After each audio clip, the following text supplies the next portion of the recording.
The Edmonton Oilers face a do-or-die Game 6 tonight down in Sunrise, Florida. Here's how they turn it around. Here's how they keep the series alive. And on today's edition of Locked On Oilers, we lay out how they force a Game 7 back in Alberta.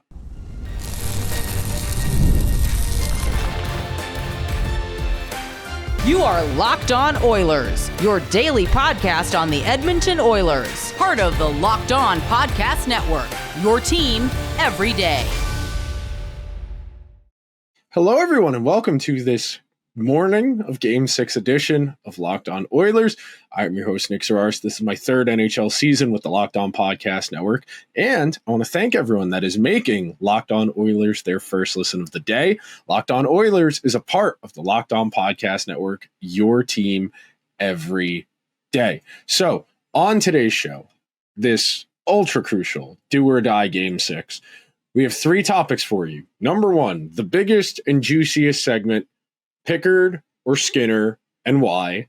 And our second segment, we're going to pivot to talking about Connor McDavid's minutes, how the Oilers need more from him, even though he is having a pretty good series by all accounts. And then going to tie a bow on it with a really simple message: get to your game and get there fast. So to start things out, we talked about this pretty extensively on yesterday's show, and I do think it's fair that I precondition this segment with, first of all, we don't know definitively who is going to start, Skinner or Pickard, so that's the first part of this conversation. As of the time of this recording, Chris Knoblauch has not indicated which guy is going to get the start. It was reported that Stuart Skinner was in the starter's net for Monday practice, but that is not definitive. That is not a declaration. If Chris Knoblauch should go with Calvin Pickard in Game 6, I very much can see the argument for that. I know the comment section on yesterday's video was very spicy. There was a lot of back and forth, a lot of conjecture.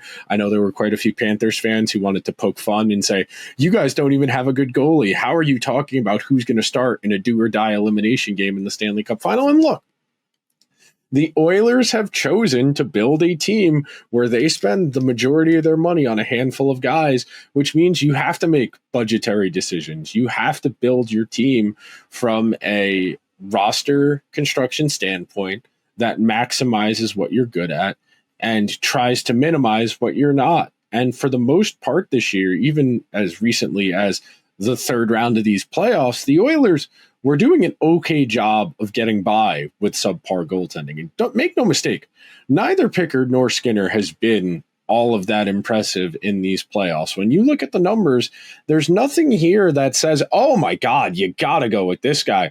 So in the Stanley Cup Final, Stuart Skinner is 2-1-1. He has conceded 16 goals against on 98 shots on goal. He has an 8.60 save percentage, and he has a negative 2.1 goal saved above expected.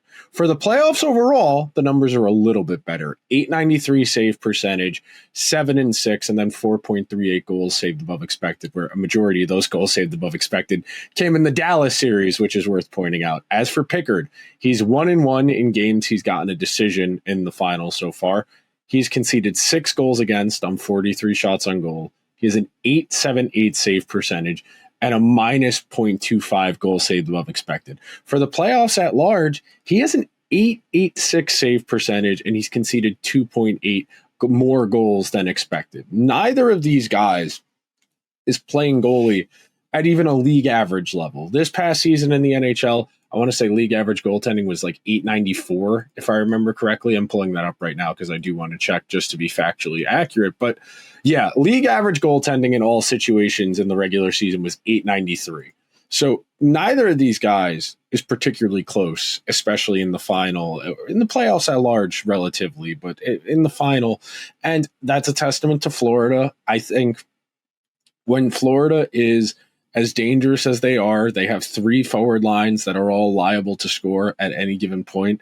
That Lundell, Marchand, Luosterainen line would be a second line team on a lot of teams that made the playoffs this year. They have been dominant. Marchand has 6 goals. And I think the real conundrum, if you're the Oilers, is you probably can't win the possession battle against Florida. Like, even if it's volume and you win on the totality, the number, the volume of shots you have, but you're not creating dangerous offense, which the Oilers did a really poor job of in game number 5. They could not get to that center lane. They could not create dangerous offense with regularity. Now, they had a few individual chances, some flash plays where a guy makes a move, and if you get a slightly better bounce, it's a very different game. And that's really the trick here to making this conversation work.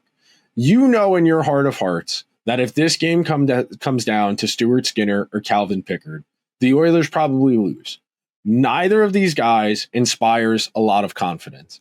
If I had to pick, on yesterday's show, I said I would probably go with Skinner just based on Chris Knobloch's comfort with him. That even when Pickard had the nice run of form, he still went back to Skinner and stayed with Skinner, even though Pickard did eventually return from the injury that he suffered in that Vegas series. So with that in mind, we got to talk about it from a team perspective, because we know the Oilers are not going to ask, realistically, they're not going to ask Pickard or Skinner to win them a game outright. These are not the types of goalie that you can bank on one of them pulling a game out of nowhere. Is it possible? Yes. But if that's your plan, we're going to lose the possession battle, the expected goals battle 60-40, but we're going to get some special plays from McDavid and Draisaitl. We'll get a power play goal or two, and our goalie's going to do just enough to eke it out on the road at Florida, who's going to have last change, who's going to be following who's going to have McDavid followed around by Barkov like white on rice. It's going to be a real challenge for the Oilers to get to their magic number of 4 to win this game. And I use 4 as the frame of reference because Florida is such a staunch defensive team, and they have Bobrovsky, who doesn't even play a featured role on this team anymore. He's just so good, and he doesn't need to be crazy. He's got decent numbers these playoffs. He's making the saves he's supposed to, but he's not playing out of his mind. It's not like when they went to the Cup Final that first time against Vegas, where he was one of the driving forces of their miracle playoff run as the 8th seed. But at large, you sit here and you know that if this game comes down to the goaltending, you're not going to feel good about it. And that's the reality the Oilers face. Could they have added a John Gibson or a Karel Vejmelka ahead of the trade deadline? Would you have felt good about that? Would you have wanted to see one of those guys in an Oilers jersey? Maybe. Could you have talked me into Karel Vejmelka as the long-term starter in place of Stuart Skinner and you find a new backup in the offseason? Maybe. But we know Utah knew that Vejmelka was the best goalie who was even semi-available, and we're going to charge an arm and a leg. And look, there's going to be a ton of conjecture after this series about the Oilers opting for Trent Frederic as opposed to trying to get a better player. You think about what the Oilers could look like if they had Brad Marchand in the mix on this team as opposed to what they've gotten from Trent Frederic. And look, I don't think Trent Frederic is a bad player by any stretch, but I think he's not healthy. He hasn't been healthy. He doesn't contribute enough offensively to justify really having a featured role. Whereas even if you had half of Marchand's production in this series so far on the Oilers, you're talking about a very different complexion where the Oilers, they only have 3 goals from guys that are not on their first power play unit. They have one Evander Kane goal, they have a Janmark goal, and they have a Jake Wallman goal. That's it. Everybody else who scored in this series is prominently featured on their first power play. And if the Oilers are going to win Game 6 tonight, that starts with a well-rounded defensive effort, because if the defense does its job of going from defense to offense quickly, they minimize the responsibility on their defenseman, on the goalie, it gives them a better chance to win. And that is far easier said than done, of course. As I've hammered as this series has gone along, Florida's forecheck is suffocating. And the Oilers, by design, are trying to absorb that pressure, absorb that suffocation, and it puts guys in difficult positions where they need to make plays, and sometimes it's just not going to come together. But we are going to take our first break of today's edition of Locked On Oilers. And when we come back, I'm going to tell you why it's do or die time for Connor McDavid in that first line and the first power play right after this break. So be sure to stick around to this edition of Locked On Oilers, where we've got your team covered every day. Are you looking for a snack that's both delicious and nutritious? Crack into a good source of protein with Wonderful Pistachios. Wonderful Pistachios is one of the highest protein nuts Each 1 ounce serving has 6 grams of protein, giving you over 10% of your daily nutritional value. Plus, they're packed with fiber and better for you, unsaturated fats to help you keep feeling fuller for longer. Personally, I love the no-shell variety. It's the perfect grab-and-go snack for busy days when I'm here at my desk working on the show, doing research or editing, or if it's the end of the day and I'm trying to hit my protein macros, they're a great go-to to fill in those nutritional gaps. Or if you're old school and you love cracking open every shell for that satisfying crunch, the in-shell options are a classic favorite. Wonderful Pistachios is a complete protein that provides all 9 essential amino acids. Get snackin' and get crackin' with the snack that packs a protein punch. Visit wonderfulpistachios.com to learn more. Thank you to everyone who is hanging out on today's edition of Locked On Oilers, and we will have an episode for you as soon as Game 6 goes final. Knock on wood, God willing, whatever expression you want to use. If you're agnostic, don't believe in religion, whatever entity you want to put your faith in to hope the Oilers force a Game 7, we will have a show for you right after the game, soon as it goes final, as is per custom, as is good practice, and hopefully we will be talking about a Herculean performance where the Oilers overcame the odds. And that starts with Connor McDavid. And McDavid, who is having a good series, he has 5 points in 5 games. He is tied for the lead in playoff points overall with Draisaitl. He is having a really solid series. He is by far been the Oilers' best player. He is trying his darndest to elevate whoever happens to be on a line with him. But without Zach Hyman, he's been playing a lot with Connor Brown, a lot with Corey Perry. And Brown and Perry are good hockey players. But Zach Hyman is a 30 to 50 goal forward in a good year. That is not something that you can replace. Yes.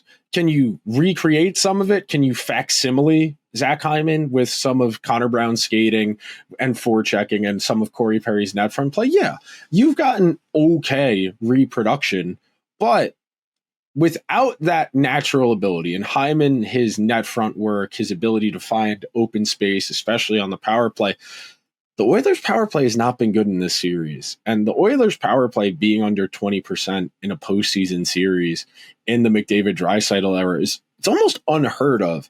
And you tie those two factors together, that the Oilers are having a hard time scoring consistently, that the power play is not giving them the shot in the arm they need to make up the gaps at 5-on-5.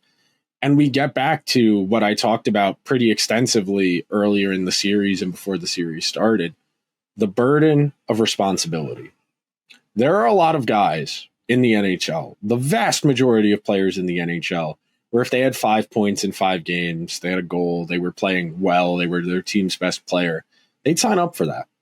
There's a lot of guys on that Toronto Maple Leafs team who lost in the second round this year against Florida that would sign up for the series Connor McDavid's having. There's a lot of guys on the New York Rangers who would sign up for the series that Connor McDavid's having. But as evidenced by the fact he was one of the first 6 players named to Team Canada for the Olympics next year, good when you are the best player in the world is not going to be enough. And I know I spent a lot of time towards the end of the regular season mocking the conversation that, well, McDavid had a down year, a disappointing year. He's still top 10 in points. He was still one of the best players in the world, even though he missed 13 games this year. And that's the threshold and the expectation. And unfortunately for McDavid and for the Oilers, they are going to need him to have a superhuman effort in Game 6 to get the Oilers to a Game 7, because they don't have a lot of guys who have another year to get to. And that's the burden and the responsibility of being a truly great player. When you are a truly great player, everyone expects you to find a way. You know, you think about, and this comparison might not make a lot of sense, but you think about how guys lead by example. And when Connor's out there busting his butt, he's screaming in the locker room in between periods, trying to get the guys going. Everybody else has to look at themselves in the mirror and be accountable. Where if Connor's busting his butt, trying to make plays happen, I got to do what I can do. And the comparison I make for a situation like this, and this is not like rocket science, but you think about the start of Saving Private Ryan, where Tom Hanks is looking around and trying to get the situation under control and, okay, follow me, let's go. That's kind of what you need from Connor McDavid right now. Not so much that he's having a bad series, but they need someone to get this game going. They need someone who's going to make a few plays, get their feet under them, and give themselves a chance in this game. And unfortunately for Connor, the nature of being the best player in the world and the captain of your team means that guys look at you. And I don't think Connor shrugs or skirts that responsibility. I think he would tell you himself he knows he needs to lead the way, but it's going to lead to some annoying and obnoxious conversations should the Oilers fall short. And I don't think we should judge the merits or the value of a season, of a series, based on what talking heads on shows that need to sell ad space say, because they are not necessarily giving you their most honest and well thought out opinion. They are giving you opinions that are going to create a certain narrative. So I'm not particularly caught up in that in the same way the media apparatus at large would be should the Oilers lose in Game 6. But you look at this team and you know they need someone to kind of pull them in the right direction. It's not that they're playing poorly or bad. It's that Florida is this good. And when you have deficiencies, and the Oilers, their defense has been leaky. You know, John Klingberg got pulled out of this series. Stetcher got benched at certain points in Game 4. Darnell Nurse has had a very up and down series. When your defense is as volatile as this group, and when your depth scoring just hasn't been there, you know, like we said before, they only have 3 goals from guys who are not on that first power play unit. And that creates a real burden on the best players on your team to fill in the gap, because you can't be mad at Connor Brown or Adam Henrique for not contributing, because they're not goal scoring guys. They're not the level of player that you can realistically put a ton of expectation on them to produce counting stats, because that's just not the reality of their games at this point. Yeah, a timely goal every week or so in the playoffs from your third line, like the Oilers got through the first 3 rounds, that's great. That's so helpful. But you are in the nut up or shut up time now. This is Game 6 of the Stanley Cup Final. If you lose to the same team 2 years in a row, it is going to create some annoying conversations that we are all going to have to deal with and listen to. But it's not McDavid's fault the Oilers are in this spot. They need more from everyone. And sure, he always has more to squeeze. When he's going at his best, there is not a player on this planet capable of stopping him. But they got to get there. And the underlying results would tell you there's more offense to come. There's more goals to come. And the problem, of course, is you only get 7 of these at the most. You don't get to wait a month for the percentages to even out for water to find its level. You need to find something, and fast. You need splash plays. You need outside of structure plays. You need rush chances. And most importantly, if you're Connor McDavid, you have to follow the game. And what I mean by that, I talked about it yesterday. The plays where McDavid pirouettes and he stops at the half wall and he tries to funnel that puck to the middle, or he does the puckless deke where he tries to reverse and create separation that way. The Panthers are more than content to let you fire pucks to the middle of the ice to no one in particular, because they'll intercept it and go back the other way. And it is worth noting that Marchand, Lundell, Luosterainen line has outscored the Oilers when McDavid has been on the ice head-to-head, I believe, by a 5-3 measure. So if you're making McDavid play defense, if he's funneling pucks to no one in particular, you are winning those minutes. And even though he's creating offense and he's creating zone entries, you're not doing enough with them to get where you need to be to close some of these gaps. And he's only one guy. This is not basketball. In basketball, if you got LeBron, he can will you through a bad quarter or a bad half. Hockey, as much as Connor wants to, he's only going to play 8-9 minutes per period in the game, and that's at the absolute highest end. He might play 27 minutes tonight. If he's playing 27 minutes tonight, the game either went to overtime or the Oilers were probably losing for most of the game, so you don't want that to happen. But at the same time, don't be surprised if we see McDavid Draisaitl together pretty early in this game if the Oilers are having a hard time getting things going. Because when you are in these situations, you know, like the end of the water boy, you can't hold anything back. This very well might be your last game of the season. You can be sore, you can be tired, but that's an off-season problem. You got to fight to get to that Game 7. You got to fight for the chance to play one more game in front of the best fans in the world. We are going to take our second and final break of today's edition of Locked On Oilers, where we've got your team covered every day. When we come back, I'm going to lay it all out there. Why I think the Oilers are going to win tonight, why it feels like they're going to win tonight, and try and sway over any naysayers. Be right back.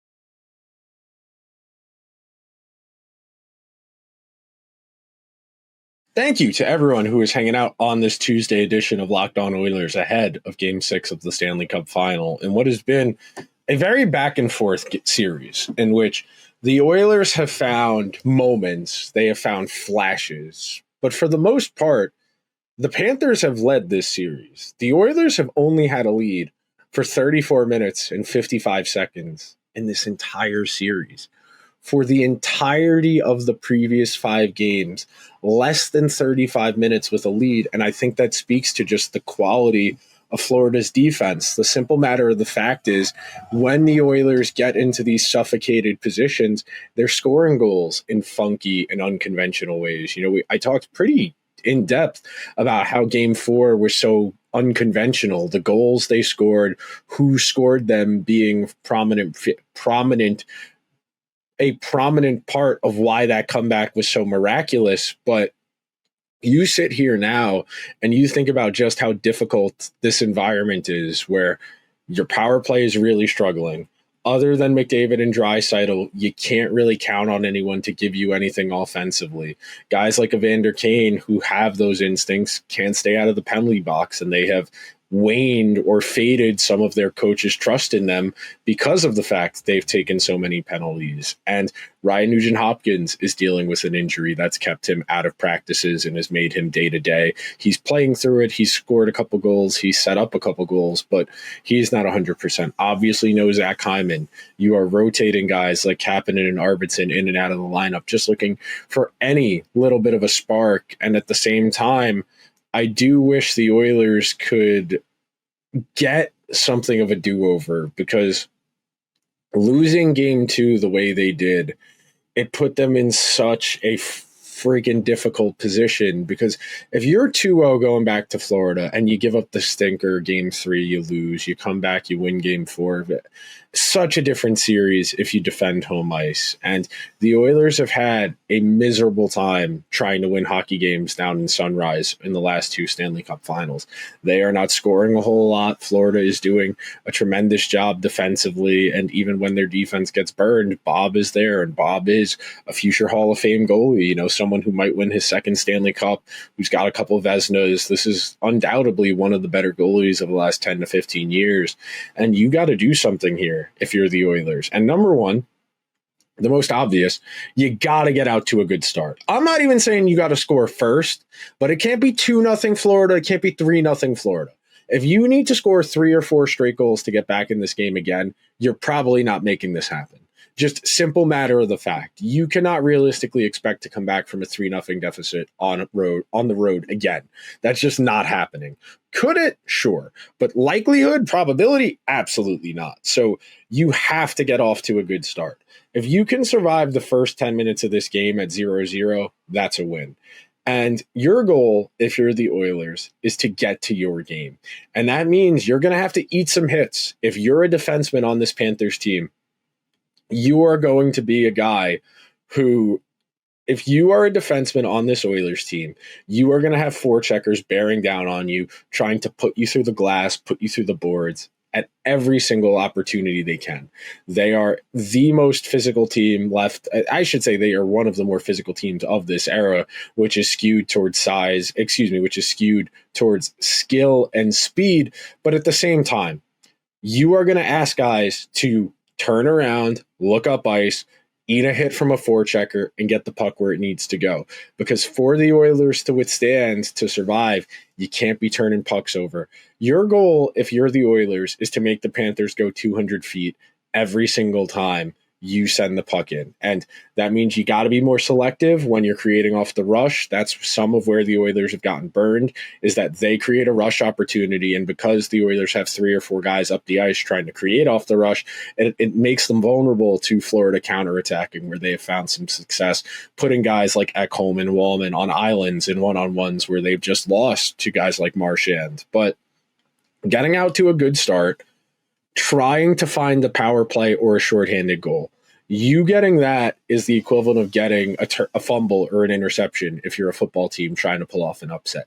You need things to break your way when it's not going as well as it should. The Oilers have every bit of the capacity here to win tonight.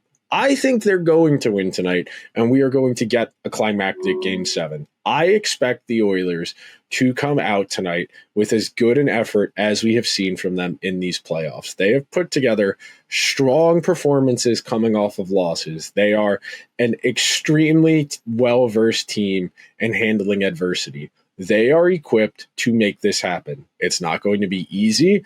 I'm not saying I'm betting on it, but I personally feel the Oilers can do this, and I think they will, because they are going to have McDavid with fire coming out of his eyes. This is what you get to these moments for. And you only get so many kicks at these cans. You know, when the Penguins won the Stanley Cup in 2017, completing going back-to-back, Sidney Crosby probably thought he'd get one more kick at the can. He probably thought he'd get a second or a third chance. Excuse me, a third or a fourth chance. Henrik Lundqvist probably thought he was going to get another one. Joe Thornton, Erik Karlsson, a lot of guys who thought they'd probably get another chance at going for a Stanley Cup, and ultimately things didn't break that way. And you look around the league and how we are skewing more and more towards dynastic windows where 5 or 6 teams maintain serious windows of contention for an extended period of time. And then there's everyone else. And right now, I'm not saying the Oilers' window of contention is closed. Anytime you have McDavid, Draisaitl, you'll bring back Bouchard, you'll have Wallman, you'll have Ekholm for one more year. You still got Nuge. You've got a really solid foundation here, but you cannot leave anything out there. And I'll leave you guys with this as my parting thought. In the Billy Bob Thornton Friday Night Lights movie, the way he explains being perfect as an idea as a coach is that you played as hard as you could and that you didn't cheat the game. That way, when all is said and done, you can look at your friends, your family, your teammates, your coaches, and say, I did everything I could. I didn't leave anything out there, and I can live with that. No one wants to lose, but as Coach Taylor said in the TV show Friday Night Lights, everybody is going to lose at some point. And it is important that in those moments, you don't lose yourself. But if you're the Oilers, one hockey game, you've been playing hockey your entire life. You win one hockey game, you earn the right to avenge last year's wrong. And I don't think the Oilers need any more motivation. I talked about that with Gil Martin on Monday's Locked On NHL. The Oilers don't need any more motivation. This is the team that beat them in the Stanley Cup Final last year. The Oilers know they're going to have to recalibrate their roster, so it's not going to be the same faces next year to varying degrees. And you only get so many tries at this. If this were it, if you told me Connor McDavid and Leon Draisaitl would never get to another Stanley Cup Final for the rest of their careers, it's plausible. There's a reason this trophy is so coveted. There's a reason this is the best trophy in sports. It's the hardest to win. Great players don't always get these chances. So if you're one of the guys on this team, you better make the most of this moment, because no one knows if it ever comes back around. But that will do it for a very nervous edition of Locked On Oilers. If you could be so kind, please subscribe to the show wherever you get your podcasts or over on YouTube. If you're on Apple or Spotify, please leave the show a 5-star review. If you're over on YouTube, let me know. You confident? You nervous? Are you entirely agnostic at this point and trying to embrace your inner nihilist so your feelings don't get hurt? Let me know. I will talk to you guys after game number 6, in which hopefully the Oilers have forced the game number 7. Until then, let's go Oilers.